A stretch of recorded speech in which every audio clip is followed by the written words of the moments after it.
Halo para tetangga, sudah lama banget ya aku nggak monolog seperti ini. Aku baru aja balik dari Jepang dan baru selesai ngurusin jastip dan juga beberapa urusan kantor. Hari ini aku mau speak up tentang sesuatu yang tidak sempat aku update. Jadi mungkin ini sebagai pembukanya aja sebelum aku akan membahas ini lebih panjang nanti di video yang lebih panjang. Tentang banyaknya oknum pelaku VTuber cowok yang cabul.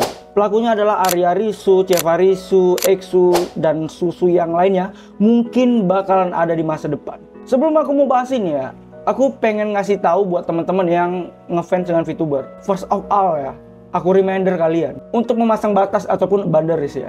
Kalian itu fans, jadi jangan pernah mau diajak untuk keluar jalur sebagai seorang fans VTuber. Apalagi yang menjurus ke hal-hal yang berbau seks. Kenapa? Karena kalian adalah orang yang paling banyak dirugikan. Yang pertama, kalian itu diajak sama orang-orang anonim.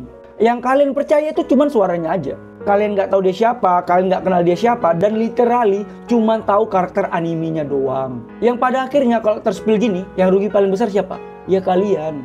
Ya dia mah cabut, ngilang, aman gitu. Kita nggak tahu dia siapa, kita nggak tahu dia tinggal di mana, dan dia aman-aman aja gitu. Dan kalian tuh kenal dia cuma sekedar dari interaksi internet. Yang kalian dapatkan apa? Ya cuma trauma doang dari sini gitu. Terutama untuk minor-minor yang masih di bawah umur ya. Jangan pernah ngakses konten-konten ASMR yang berbau dewasa. Karena otak kalian tuh belum berkembang dan kalian nggak tahu itu salah apa benar. Jadi kalian tuh bisa sangat mudah banget dimanipulasi oleh orang-orang yang tidak bertanggung jawab kayak gini gitu. Jadi sebelum ada korban-korban selanjutnya di masa depan, aku harap kalian sebagai fans VTuber pasang boundaries, pasang batas. Apalagi tahu diri dalam mengakses konten-konten yang sebenarnya bukan untuk kalian. Apalagi ASMR yang berbau empatmu. Yang kedua nih ya, buat VTuber cowok nih yang kedua, fans itu adalah pendukung kalian, bukan pelampiasan kalian. Ngotak. Kalian dikasih kesempatan untuk berkarya dan juga memiliki penggemar. Iya, penggemarnya itu diajak berkembang, bukan dimanipulasiin, bukan dikasih pub yang zongli. Nggak ada itu roleplay itu nggak ada, itu betulan. Bullshit itu roleplay. Kalian tuh benar-benar sange kan? Yakin aku. Tapi sebenarnya kalian itu udah masuk ke dalam ranah hukum tentang sekuhara. Dan ada undang-undangnya. Jangan kalian pikir mentang-mentang kalian anonim, muka kalian anime. Kalian bisa selamat kalau korbannya serius dengan pelaporannya. Jadi tetap pakai otak kalian sebelum kalian dipenjara 4 tahun dan denda 200 juta. Yang ketiga, mungkin korban gak akan melaporkan hal ini ke kepolisian. Pada akhirnya ya yang oknum-oknum bangke ini ya bisa cabut dengan tenang gitu. Karena kita nggak tahu dia siapa, dia cuma graduate, aku aman, Tapi aku cuma mau bilang, aku pengen orang-orang kayak gini keluar dari skena ini. Gak ada maaf untuk kasus beginian. Apalagi manipulasi, sekuhara minor, itu nggak ada tempat sih. Orang-orang kayak gini tuh, kalian tahu kan, otak tuh punya kerutan kan. Dan kalian tahu kan, kalau biji peler itu ada kerutannya. Nah itu, kerutan biji peler itu di otaknya. Jadi di otaknya cuma ada mesum-mesum doang. Nggak ada yang lain. Ini tuh cuma minta maaf karena mereka ketahuan. Kalau mereka nggak ketahuan, korbannya pasti bertambah. Jadi jangan biarin lagi orang-orang kayak gini ada di sini ya, biar korbannya itu nggak bertambah. Buat fans yang merasa itu kan cuma kesalahan biasa segala macam, kalian sakit, itu kriminal.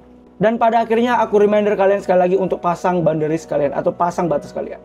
Karena kalau boleh jujur, aku tuh sama kayak kalian. Maksudnya aku adalah fans VTuber juga, fans berat juga. Tapi ya aku sekedar fans aja gitu. Bahkan aku cukup puas dengan hubunganku dan juga idolaku. Gak perlu ke rich amat. Karena pada akhirnya kalaupun aku tahu sifat aslinya, belum tentu juga aku suka gitu. Justru fans yang baik itu adalah ketika idolanya berkembang, kita juga ikut berkembang sebagai fans. Dan memang harus tetap ada gap itu gitu. Nggak perlu sampai harus terdekat banget, nggak perlu. Tetap harus ada gap itu. Gap yang mengatakan kita tuh fans tetap harus ada. Kita nggak perlu berhubungan kontak langsung sama dia, ya nggak perlu. Nggak sepenting itu juga sebenarnya. Itulah bagi aku tuh komunitas penggemar tuh yang kayak gitu. Sehat. Karena biasanya kalau udah terjadi koneksi yang terlalu dekat, itu cuma dua pilihannya. Kalau nggak skandal, ya seks, apalagi kalau idola kalian tuh manipulatif, kalian tuh pasti cuma jadi korban doang, nggak lebih. Jadi jangan mau menjadi korban selanjutnya. Dan pilihlah konten sesuai umur kalian. Dan bagi VTuber cowok nih ya, kalau mau ASMR itu lihatlah range umur penonton kalian. Nggak semuanya kalian bisa timpa dengan ASMR yang kayak begituan gitu. Karena kalau kalian manipulasi fans kalian, apalagi yang minor, orang tuanya tahu, dan orang tuanya itu paham hukum, ya kalian bisa aja pakai baju orangnya.